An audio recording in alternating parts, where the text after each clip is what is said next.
भाजपचे नेते आणि आमदार गोपीचंद पडळकर आपल्यासोबत आहेत. आपण त्यांच्याशी बातचीत करतोय. तुम्ही रायगडला नुकतीच भेट दिलेली आहे. काय तुमची मागणी आहे आणि काय तुम्ही मुख्यमंत्र्यांकडे मागणी करता? बघा, मी 28 आणि 29 2 दिवस रायगडवरती होतो. छत्रपती शिवाजी महाराजांचं हे आमच्या सर्वांच्यासाठीचं ऊर्जा केंद्र आहे. हे पवित्र ठिकाण आहे. जसं आमच्यासाठी काशी आहे, जसं आमच्यासाठी उज्जैन आहे, जसं आमच्यासाठी बिरोबाची आरेवाडी आहे, तसं आमच्या सर्वांच्यासाठी हे रायगडचा किल्ला आमच्यासाठी तितकाच पवित्र आहे.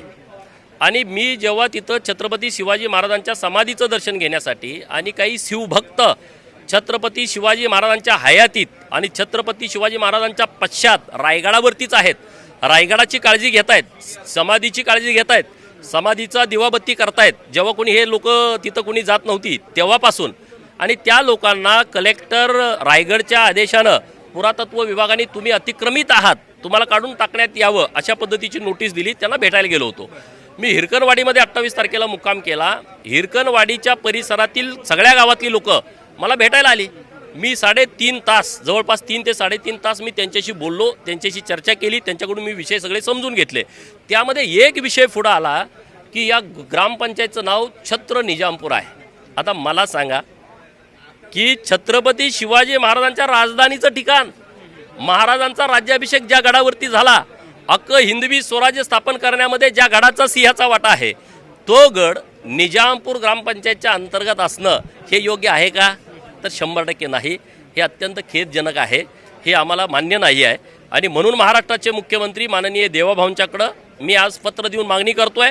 सभागृहामध्ये पण ही मागणी करणार आहे की किल्ले रायगड ज्या ठिकाणी आहे ती ग्रामपंचायत छत्र निजामपूर या नावानं आहे, ते छत्र निजामपूर हे नाव बदलून त्या ग्रामपंचायतला किल्ले रायगड हे नाव देण्यात यावं आणि त्याचं कार्यालय निजामपूर ऐवजी ते रायगडवाडीमध्ये करावं, अशी आमची मागणी आहे. तुमच्या या मागणीकडे विरोधक तर स्वाभाविक आहे, टीका करतात, पण महायुतीतले तुमचे जे घटक पक्ष आहे त्यांचंही म्हणणं आहे की अशा पद्धतीने मागणी करणं किंवा कोण आहे तो?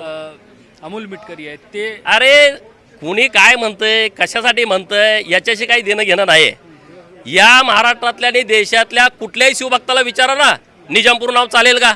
अरे कसले तुम्ही शिवभक्त की ज्यांना निजामपूर नावाची काही अडचण येत नाही. तिकडं एका काय जणांना औरंगजेबाच्या कबरीची अडचण येत नाही. मी 100% त्या विरोधकांना सांगतो, तुम्हाला जर निजामावरती प्रेम असेल, तुमचं जर आदिलशहावरती प्रेम असेल, औरंगजेबाला तुम्ही मानत असाल, औरंगजेब विरोधकांचा आदर्श असेल, तर तुमच्या घराला नावं देऊन टाका ना त्यांची. कशाला तुम्ही गावाची नावं देताय? आणि मी 100% या सगळ्या गोष्टीचा पाठपुरावा करणार आणि छत्र निजामपूर या ग्रामपंचायतचं नाव बदलून किल्ले रायगड करणार, त्याशिवाय स्वस्त बसणार नाही. अधिवेशनाच्या तोंडावरच अशा पद्धतीचे मुद्दे उपस्थित केले जातात असाही एक आरोप केला. अरे आता मी अधिवेशनाच्या पूर्वीच मी तिकडे गेलो. तुम्ही आतापर्यंत गेला नव्हता का तिकडं? मग तुमच्या लक्षात का नाही आलं? माझ्या लक्षात आलं तेव्हा मी विषय मांडला. ह्याच्या अगोदर कुणाच्या लक्षात आलं नाही, मला त्याच्याशी देणं घेणं नाही. मी जेव्हा रायगडावरती गेलो, महाराजींचं दर्शन घेतलं, माझ्या लक्षात हा विषय आला, तर तुम्ही मांडणार ना. मी कशाला दाबून ठेवू?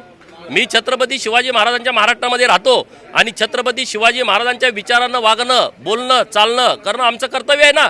माझी ती जबाबदारी आहे. निजाम कोण लागतोय, जे कोणी बोलतायत त्यांचा निजाम कोण लागतोय, त्यांनी उत्तर द्यावं या सगळ्या गोष्टीचं.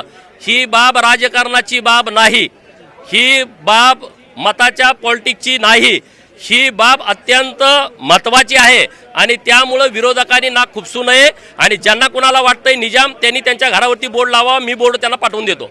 एक शेवटचा प्रश्न आहे की ख्रिश्चन समाज ही थोडासा तुमच्याबद्दल आक्रमक झालेला आहे, रस्त्यावरती उतरलेला पाहिजे. महाराष्ट्रामध्ये पहिल्यांदा कळलं की धर्मांतरण नुसते मुस्लिमच करत नाहीत तर ख्रिश्चन पण करतायत, आणि हे सगळे बिळातनं बाहेर आले. माझ्या एका स्टेटमेंटमुळं महाराष्ट्राच्या निदर्शनास आलं की अरे ह्यांनी कुठं रान पोकारलंय.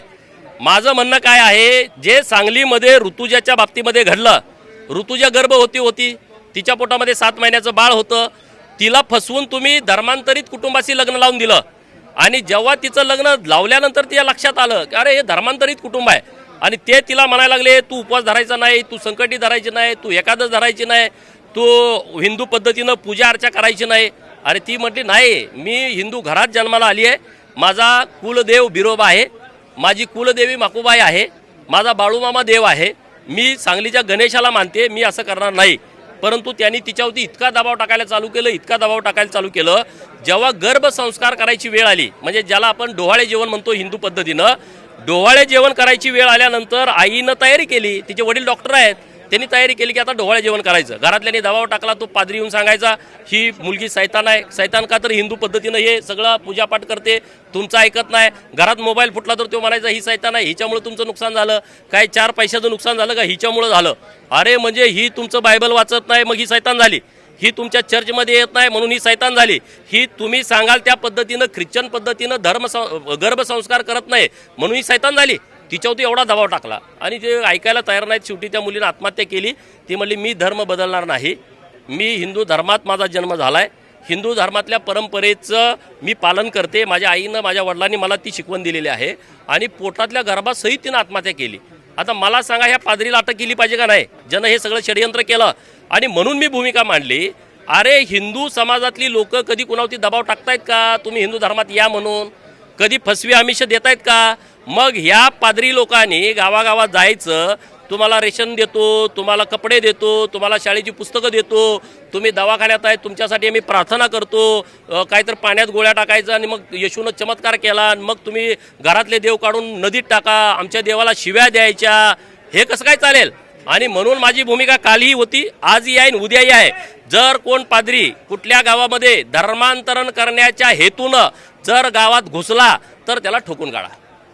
धन्यवाद ही सगळी बातचीत केल्याबद्दल. व्हिडिओ जर्नलिस्ट अरविंद मोरेसा, मी देवेंद्र कोलटकर, NDTV मराठी, मुंबई.